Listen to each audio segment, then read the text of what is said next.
Our first community conversation today, we're joined by Kelli Hughes with Sentara Martha Jefferson Hospital. She's sitting down with Casey. All right, thank you so much, Steve. Thank you so much for being here with us today. Oh, my pleasure. Happy New Year. To you too. And that's what we're talking about today. It's the new year. A lot of people looking to start the year off right, and you're a medical provider who's also a dietitian. So I'm sure you get a lot of questions about this topic, New Year's resolutions. So in your experience, are resolutions helpful in improving lifestyle choices and habits? I'm going to tell you, I think there's a tiny percent of this population that just the hope of the new year and the clean slate just is enough to get them going on their New Year's resolutions. But for most of us, it's really not all that helpful. Yep.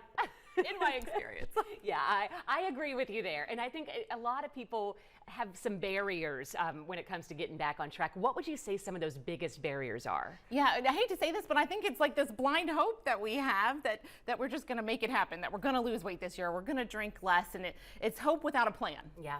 And I think we have to put the plan in place. We have to figure out the priorities and figure out how we're going to make it happen. Yeah.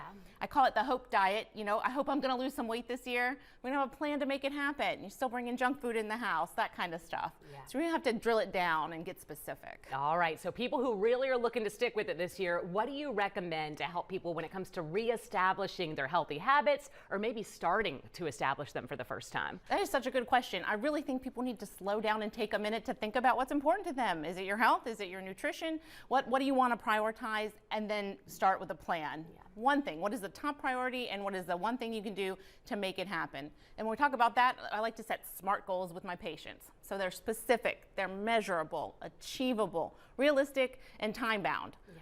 So really drill it down. That's the main message for anything you want to accomplish. That's really good. That's good advice right now. I had 3 things that I was going to do, and like today I already didn't do 2 of them, and I was like, oh, you know, so I think you're right. Picking the one thing to focus on. Yeah. Yes, and I advise people too, like, don't just make it about the new year. How about you're looking, reassessing, reevaluating every 3 months? Yeah.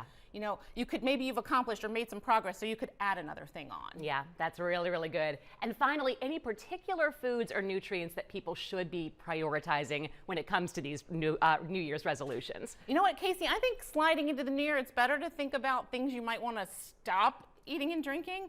So the things I focus on are how much alcohol consumption is still going on. Is that something we can kind of wean off of, and how much refined sugar, how much sugar are we eating? So I think it's best to focus on how we can reduce and eliminate those things and then think about the rest. All right, really good stuff. Thank you so much for being here today. It's a pleasure. Happy New Year to you. Happy New Year. We'll have you back soon. Great. Steve, back to you.